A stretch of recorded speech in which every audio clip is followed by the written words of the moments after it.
Bom dia, professor. E bom dia. Bom dia, bom dia.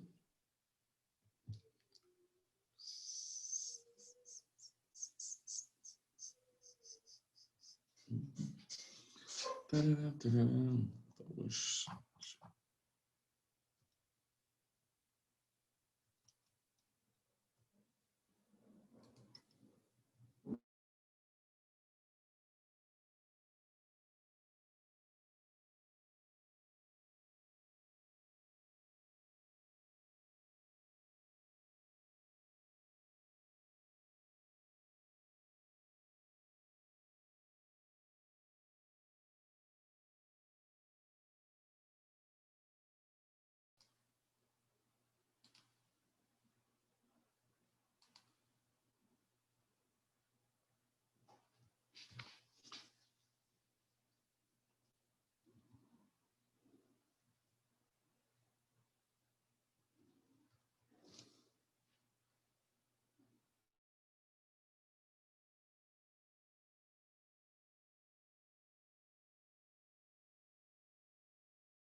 Parece que eu sou desconectado da inteira.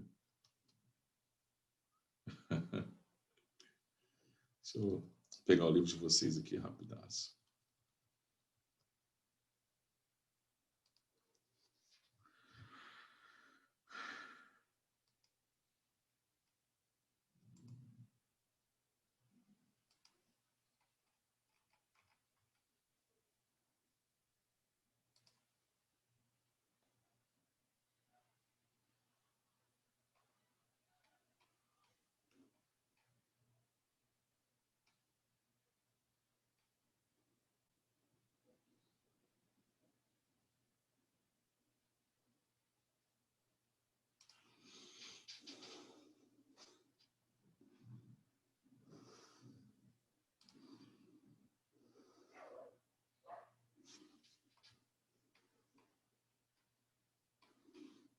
Galera, então vamos lá para a nossa aula. Então, ó, nós estamos falando das leis de Newton, né, das principais forças das leis de Newton. Vamos começar a discutir algumas coisas. Tivemos nossa aula número 1, a aula número 2, número 3. A aula número 2 fala sobre as principais forças. Deixa eu colocar aqui no cantinho.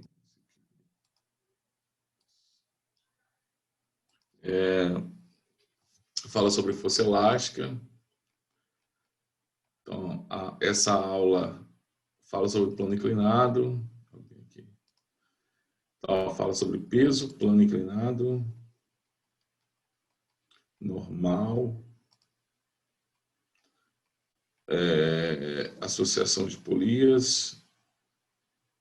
Deixa eu ver a próxima aula aqui. Na próxima aula, fala das leis de Newton 3, fala sobre balança e movimento vertical, que é sobre elevadores. Acabou a aula, tá vendo? Ó, tração, fala sobre tração aí, a aula morreu, acabou. Na próxima aula, vou fechar aqui.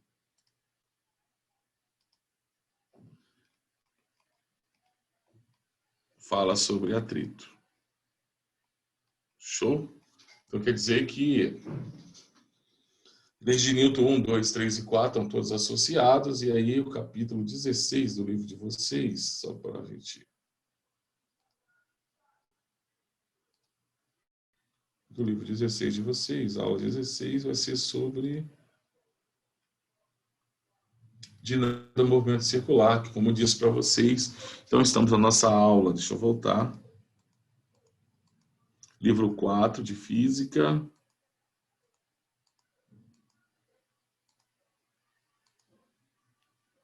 Estamos no livro 4 de Física, falando sobre leis de Newton, aula 13, 2, e talvez a gente consiga falar lá logo também da aula 14, leis de Newton 3. Então, vamos para o meu slide.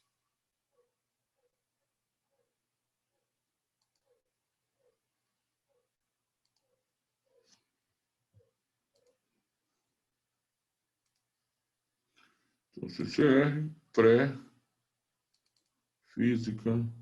mecânica, dinâmica, leis de Newton.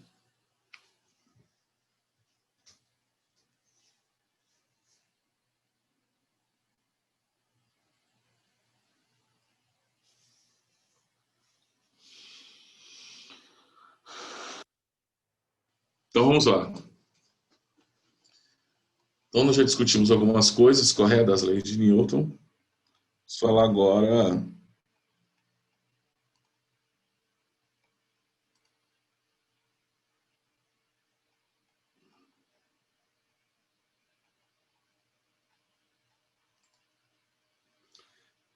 isso.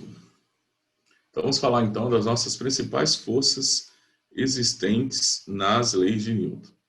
Então, quando eu começo a falar de forças, deixa eu ver isso aqui.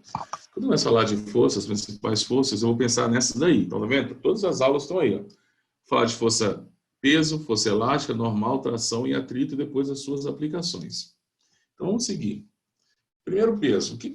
Para eu saber o que é peso, eu preciso diferenciar peso de massa. A primeira grande diferença é que massa é uma grandeza escalar, enquanto peso é uma grandeza vetorial. A massa pode ser relacionada com a medida da inércia de um corpo. A massa ela é medida em quilogramas, padrão do Sistema Internacional de Unidades. Já peso é uma força de atração gravitacional.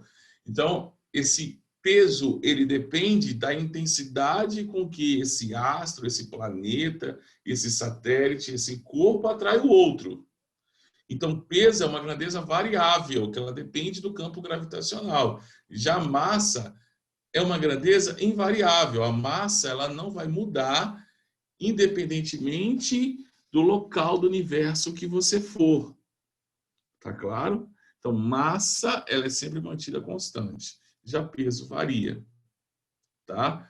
O peso, como é uma força, como é uma grandeza vetorial, ele tem direção e sentido também. A direção é sempre vertical para baixo e ele sempre aponta para o centro do planeta. Então, nós não somos atraídos para a crosta terrestre, nós somos atraídos para o centro gravitacional da Terra. Massa e peso são grandezas diferentes. Não se esqueçam disso. Beleza? Galera, deixa eu ver se eu consigo. Tem alguma coisa aqui para entrar. Não sei porque. Era para ir. Vamos ver se vai. Se eu consigo entrar aqui nesse parangolé aqui.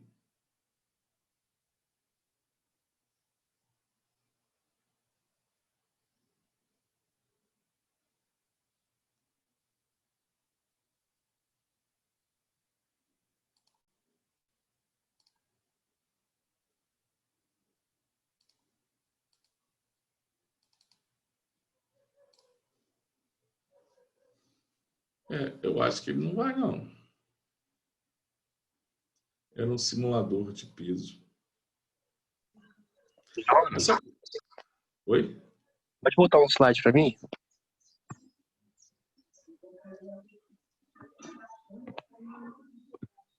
Aí, tá bom. Beleza. Valeu. Deixa eu ver se eu consigo ir na internet e achar esse simulador aqui que eu coloquei ali. Caramba.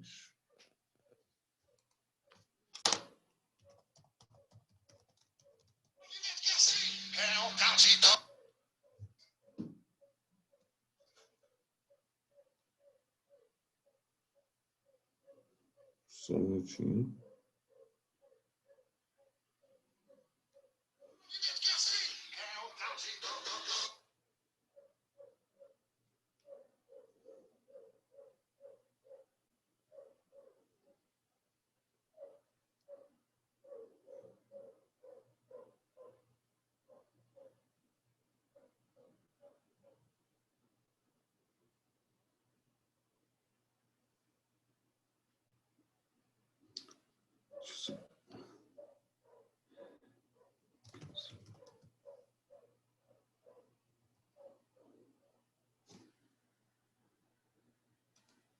Se eu acho alguma coisa aqui, alguma coisa desse tipo. Só para a gente entender alguma coisa. Vamos ver se tem esse simulador aqui.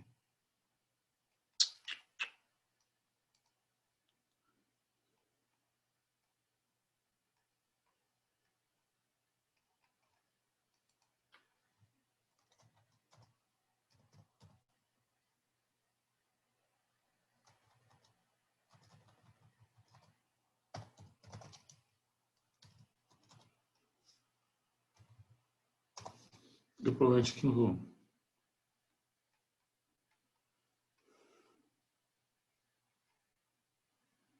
Eu acho que eu entrei nesse aqui.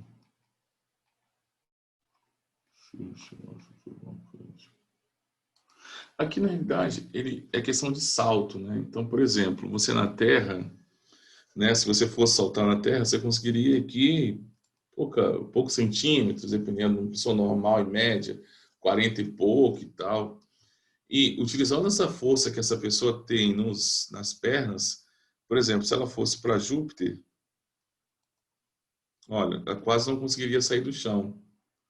Agora, se ela fosse para Lua, por exemplo, olha, ela conseguiria saltar quase 3 metros de altura.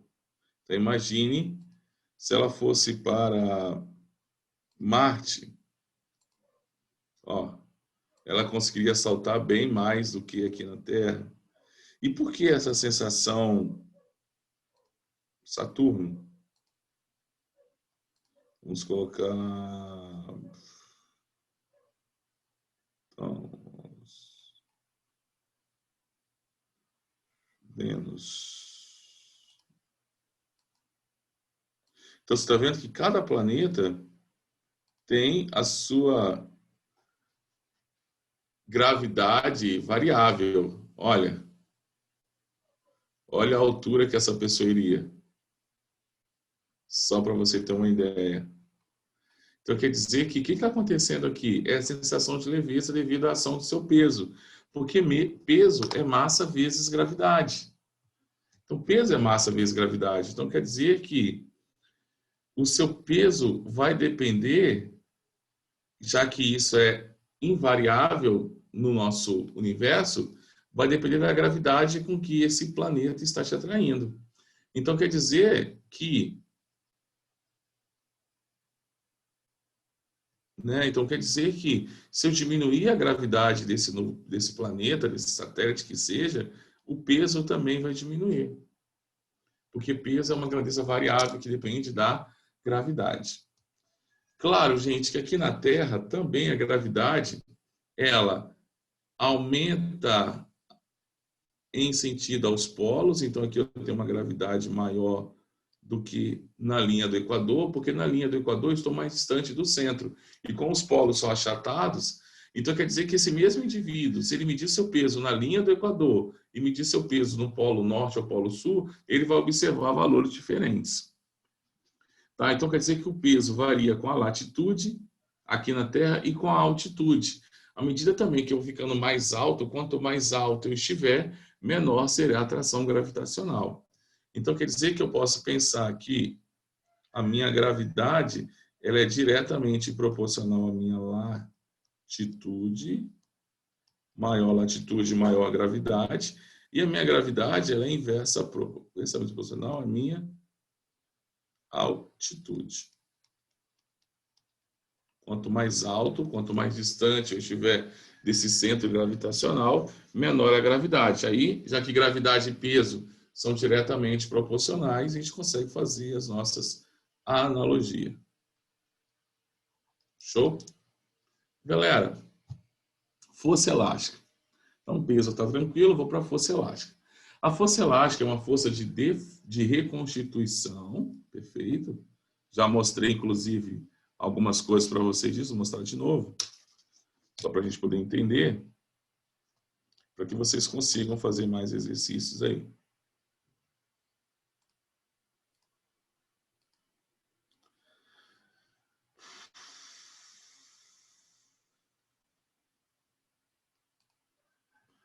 Então, ó, eu vou aplicar uma força de 100 newtons e vocês vão ver que se eu mudo a minha constante elástica, a minha deformação da mola, que é essa setinha verde aqui, ela muda. Então, menor para uma mesma força, menor constante elástica, maior deformação. Maior constante elástica, menor deformação. Então, pela lei de Hooke, nós já sabemos que força elástica nada mais é do que a relação entre, vou colocar aqui, constante elástica vezes a minha deformação. Só rapidinho, porque eu já comentei isso com vocês, né? Tá, gente. Muitos autores colocam a força elástica aqui como valor negativo aqui na frente, só para dizer para você o seguinte: olha, essa força é uma força contrária à ação externa. Então, se você estica, ela tenta comprimir. Se você comprime, ela tenta esticar. Então, quando eu calculo a força elástica que um corpo elástico exerce sobre a ação externa realizada, tá? No Sistema Internacional de Unidades, essa minha constante elástica ela tem que ser Newton por metro. Essa minha deformação tem que estar em metro. E a minha força, como nós já sabemos, é em Newton. A direção e o sentido dessa força sempre é a mesma direção da força externa aplicada e o sentido é sempre oposto à ação externa realizada. Então, se você estica, ela comprime. Tá? Galera, normal. O que é essa força normal ou reação normal? Essa reação normal ela surge toda vez que eu tiver contato entre um corpo e uma superfície. Essa superfície eu vou chamar isso de apoio. Então, para a gente aqui, a superfície aqui também será chamada de apoio. Força normal ou reação normal ou simplesmente normal? Galera, toda vez que eu apoiar um objeto sobre uma determinada superfície, esse objeto, devido à ação do peso, devido a ele estar sendo puxado com uma força vertical para baixo, ele vai acabar comprimindo essa superfície. E uma reação a essa compressão da superfície é o que nós chamamos de reação normal. Então, a reação normal... Professor, Oi. então, por exemplo, se você aplicar força a um vidro, se ele conseguir devolver a normal, ele não quebra, e se ele não conseguir devolver a normal, ele quebra? Então, a questão do quebrar ou não quebrar não está diretamente relacionado com essa ação, porque tipo, toda a força que você aplica pela terceira lei de Newton, toda ação que você aplica corresponde a uma reação. Sim. E a reação à força-peso é a força Então, normal. se ele tá quebrando ou não quer dizer que ele está tendo uma força menor ou maior que você. Perfeito? Uhum. Não tem nada a ver uma coisa com a outra. Se você chutou ele e ele quebrou, mas ele aplicou a mesma força no seu pé. Ah, por que ele quebrou? Porque ele não conseguiu, ele não tem resistência suficiente para suportar aquele impacto. Mas não quer dizer que ele não aplicou uma força de mesma intensidade em você. Entendi. Diferentes. Show?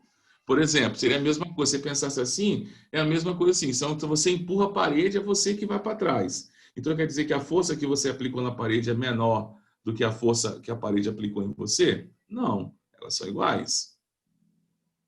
Não, Show? professor, eu pensei assim, ó. Quando você acerta alguma coisa e a sua mão passa, dói Uhum. menos que você acertar alguma coisa e sua mão ficar parada. Então eu pensei o seguinte, se você acerta o vidro e ele quebra, ele devolveu a força normal que ele conseguia sustentar e o resto de força a mais, o vidro não conseguia devolver, então ele quebrou. Mas já que não é Pode assim, pensar então assim. deixa para lá. Sua representação vetorial é sempre perpendicular ao apoio. Lembra que eu estou falando que o peso é vertical, eu não estou falando que o peso é perpendicular ao apoio. E aí que mora o problema. Por quê? Eu posso ter vários tipos de apoio. Eu posso ter um apoio na vertical, por exemplo, como o Lio está falando, de você socar a parede. Perfeito? Você socou a parede. A normal que a parede exerce em você é sempre perpendicular ao apoio. Tá? Deixa eu colocar aqui situações diferentes para a gente. Se Vamos pensar um objeto fazendo um loop. Nós vamos ver lá em dinâmica do movimento circular. Se eu coloco um objeto fazendo um loop, a normal dele aqui é sempre perpendicular ao apoio. Eu não estou falando que a normal e peso sempre terão sentidos opostos. Nessa situação aqui em A, por exemplo, ó, vocês estão vendo que a normal e peso têm o mesmo sentido. Porque a normal não é a reação ao peso. A normal é a reação do apoio. Tá claro? Quanto maior for a compressão dessa superfície, mais intensa será essa força normal. Eu tenho vários tipos. Então, por exemplo, em que situação que a minha normal é igual ao peso? Então, quando você começar a ler o exercício falar que a superfície é horizontal, plana e horizontal, então, para essa situação, superfície plana e horizontal, normal é igual ao peso, somente. Qualquer outra situação, a normal e peso serão diferentes. Então, por exemplo, eu não posso falar que na posição A daquele objeto, fazendo aquele loop, a normal e peso têm a mesma intensidade. Eu não posso falar também que essa pessoa aqui no escorregador, a normal e o peso têm a mesma intensidade. Porque normal e peso só terão a mesma intensidade se esse corpo estiver em uma superfície plana e horizontal. Se essa superfície não for plana e não for horizontal, normal e peso são diferentes. Nós temos que aprender a calcular isso. Tá? Então, para cada situação específica, vai ter uma maneira diferente de calcular a normal. Então, na superfície horizontal, eu calculei o peso, eu tenho a normal. Agora, numa superfície, por exemplo, perpendicular, diagonal, com um plano inclinado, a minha normal vai depender do seno do ângulo, do cosseno do ângulo, sacou? Então, quer dizer que depende, para cada situação, eu vou ter um cálculo de normal diferente. Lá, no loop, para eu calcular normal, eu vou ter que associar ela com a força centrípeta. Então, quer dizer que para cada situação, nós vamos ter um cálculo diferente de normal. Quando eu estiver passando por essas aplicações, eu mostro nos exercícios, inclusive, como que se calcula normal em cada situação dessa. No plano inclinado, no movimento circular, né, no loop. Vou mostrar cada situação dessa. Então, normal e peso só são iguais. Ser iguais não quer dizer que corresponde a um par de ação e reação, somente quando o meu apoio for plano e horizontal. Ponto. Tá? Galera, seguindo. O que é tração? Tração nada mais é do que uma força quando ela é transmitida através de cabos, fios, cordas. Então, eu tenho tração. Então, por exemplo, nesse meu primeiro exemplo aqui, ó, exemplo número 1, que eu vou colocar o número 1 aqui, esse cara não está puxando o automóvel, ele está puxando a corda que transmite essa força para o automóvel e, consequentemente, o automóvel vai ser puxado. Então, ali eu tenho uma tração. O que está segurando aqui em 2, esse lustre aqui, é o quê? É a tração da corda que suporta o peso desse lustre. Então, de novo, a tração também vai ter calculada de maneira diferente para cada situação. Perfeito? Então, a tração é uma força de contato e ela vai surgir sempre que eu tiver o quê? Um fio, uma corda, um cabo. Nós vamos considerar que essas cordas, esses cabos, são ideais. O que é isso? O que quer dizer que um cabo, um fio, uma corda é ideal? Quer dizer que ela tem massa desprezível e ela vai ser inextensível. Ela não vai esticar nem comprimir. Logo, não tem ação da força elástica, nem a sua massa vai entrar para o cálculo de força resultante. Tá claro? Então, tração é toda a força transmitida através de cabos, cordas ou fios. Tranquilo? Eu já vou puxar o gancho de força de atrito e aí eu falo sobre as aplicações na nossa aula de amanhã. Então, força de atrito. Quando é que surge essa força de atrito? Vamos supor que esse cara empurrou essa caixa na horizontal. Segundo a lei de Newton, né, primeira lei de Newton, todo corpo tende a permanecer em repouso ou em movimento retilíneo uniforme. Então, quando ele estava em repouso, beleza. Aí esse cara aplicou uma força sobre ele. Ele aplicou. A partir do momento que essa caixa sai dele, ele não está conseguindo aplicar mais a força. Acabou. É a força de contato. Empurrei, abandonou minha mão, eu não estou mais aplicando força nessa caixa. Então, segundo a primeira lei de Newton, ela deveria continuar isso eternamente. Se eu fazer isso, por exemplo, com um objeto no vácuo, ele vai embora eternamente. E por que ele parou? Se ele parou, é porque existe uma força contrária, existe uma força resultante a esse movimento. E essa força contrária ao deslocamento de qualquer objeto é que nós chamamos de atrito. Então, na realidade, cara, esse atrito nada mais é do que uma força contrária ao deslocamento. É uma força que vai surgir de acordo com a rugosidade, com a irregularidade das superfícies em contato. Então, o atrito também é uma força de contato. Show? Então, vamos entender aqui. Então, que força é essa, meu Deus? Vamos analisar. Então, existe aqui, as minhas superfícies estão em contato e elas não são perfeitamente lisas. Então, exercícios que querem desconsiderar o atrito, fala assim, considere uma superfície perfeitamente lisa, polida. Então, ele quer dizer para você que não tem atrito, porque as superfícies não são perfeitamente lisas. Elas não são perfeitamente polidas. Tá claro? Elas têm uma certa rugosidade. E quanto maior a rugosidade, quanto maior a irregularidade dessas superfícies, maior será essa força contrária ao deslocamento que nós chamamos de atrito. Tá? Então, essa força de atrito é sempre contrária, é sempre oposta ao deslocamento. Então, se esse cara vai para a direita, o atrito age para a esquerda. Se ele vai para a esquerda, o atrito age para a direita. Ele é tanto mais intenso quanto for a rugosidade desse minha superfície, desse meu material. Então, o atrito depende da minha superfície em contato. Tá? Então, tá aqui a definição. Força de atrito é uma força que se opõe ao movimento dos corpos. E esse atrito ele pode ser estático, não lembra de estático? Quando esse corpo está em equilíbrio, estático, está em repouso, ou quando esse corpo está em movimento. O atrito, como eu já disse para vocês, depende de dois fatores. Primeiro fator que ele vai depender, o tipo de material que está em contato. E esse tipo de material, nós vamos chamar isso, nós vamos dar uma grandeza, né? Um nome a essa característica, que vai ser o coeficiente de atrito, que eu vou representar isso pela letra Mi. Então, esse meu coeficiente de atrito traz para a gente a característica intrínseca dessa superfície. Uma característica específica. Então, como é que é a superfície desses materiais em contato? Maior regularidade, maior coeficiente de atrito. Um segundo fator que vai influenciar também o atrito é a normal. Ou seja, quanto de força está fazendo a superfície sobre esse corpo?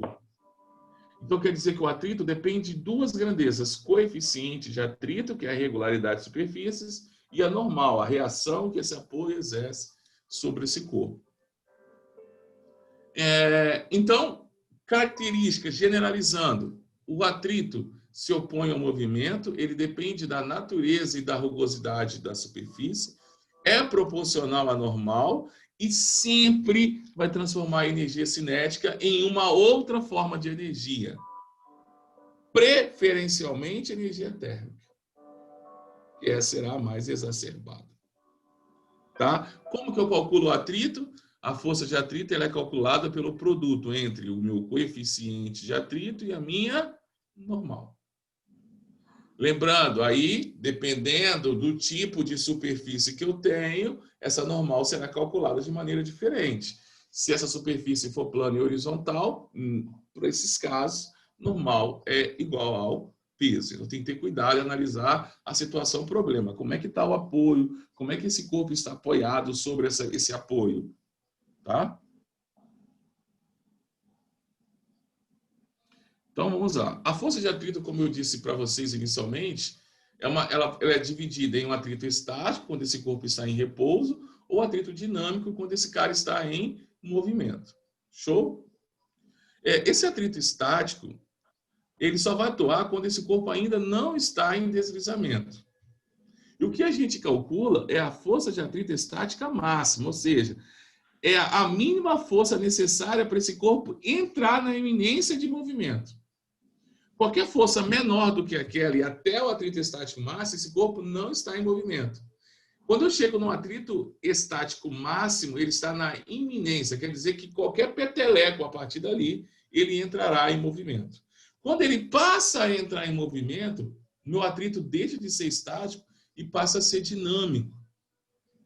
Então, o atrito dinâmico é quando essas superfícies estão se deslizando uma sobre outra. Esse corpo está em movimento.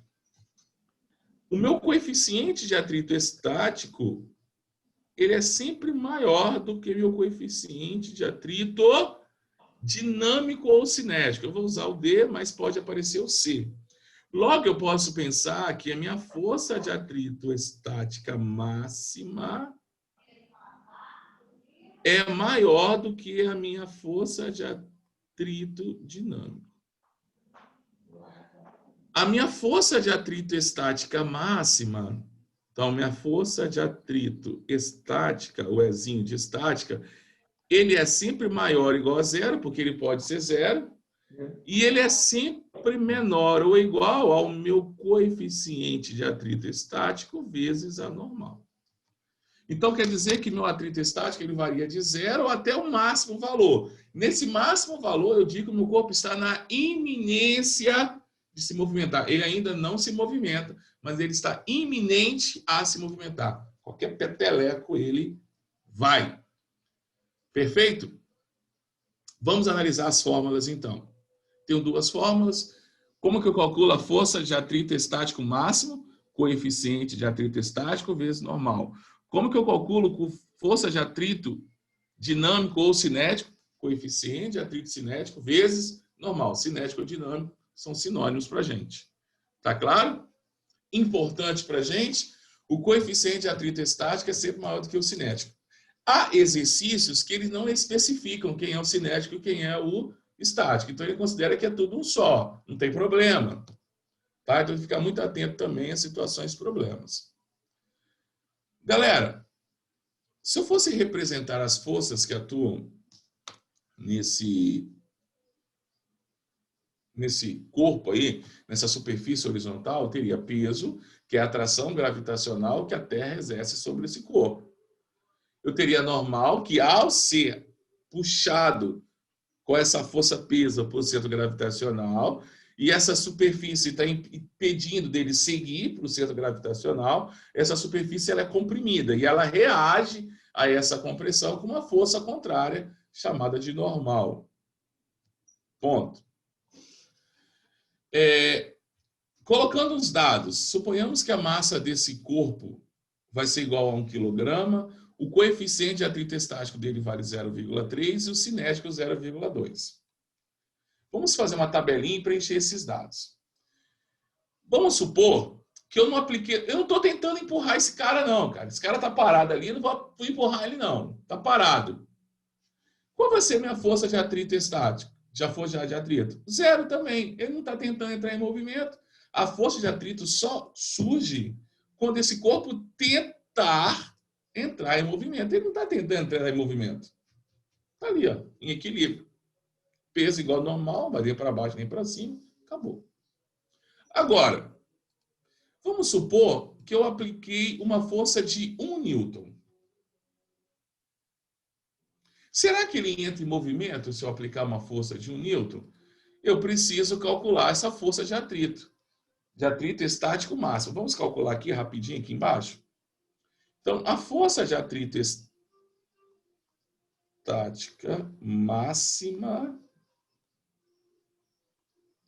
vai ser igual ao meu coeficiente, que é 0,3. Como essa superfície horizontal e plana, peso e normal são iguais, o peso dele vale 10 newtons, então a normal dele também vale 10 newtons. Então, quer dizer que ele vai precisar de pelo menos 3 newtons para ir na iminência de entrar em movimento. 1 newton ele não entra, 2 newtons não entra, 3 newtons também ele não entrará em movimento. Então, se eu aplicar 1 newton... Aí, professor, por que você não coloca 3 newtons aqui? Porque se eu colocasse 3 newtons aqui, repara para mim, teria uma força resultante na horizontal. 1 newton para a direita e 3 newtons para a esquerda, sobra 2 newtons para a esquerda, ele iria para trás. E força de atrito não realiza movimento, ela é contrária, ela se opõe ao movimento.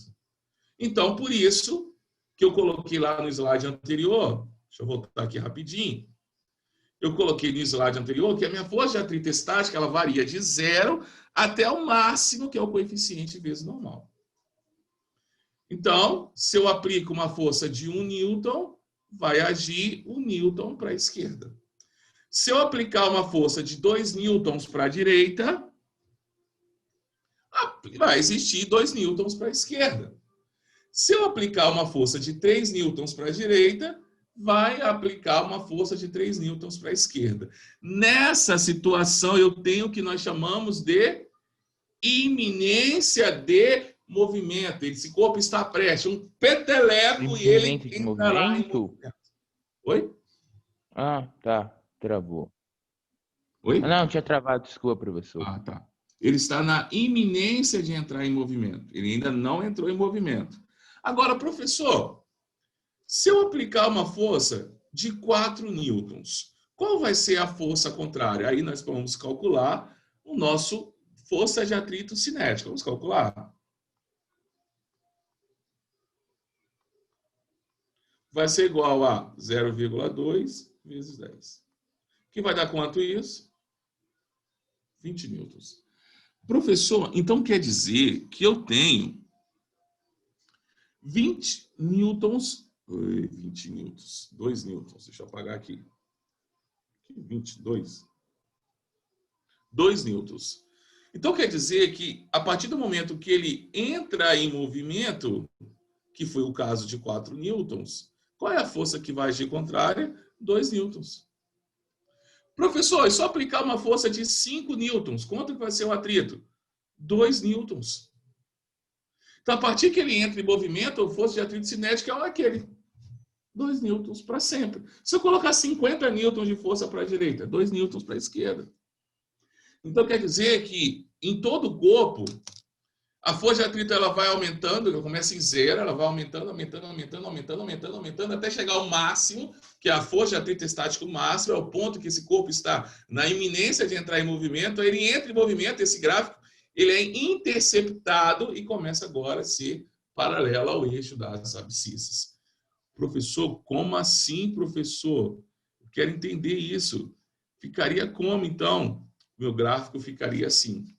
0, sobe até a força de atrito estática máxima, intercepta esse gráfico, ele não continua mais, esse gráfico ele começa agora um gráfico constante, com uma força de atrito cinética ou dinâmica sendo constante, independentemente da força aplicada. A partir do momento que ele entra em movimento, o atrito ele é constante. Ponto. Tá? Show? Galera, 45. Vamos parar por aqui. Nosso bate-papo de atrito, ele é longo, ele não acabou. A gente vai continuar falando de atrito. Tá? Então, na próxima aula, a gente volta. Amanhã, a gente volta a falar de atrito. E, então, nós encerramos por aqui. Galera, amanhã continuaremos a falar de atrito. Tamo junto e até amanhã, se Deus quiser. Fui.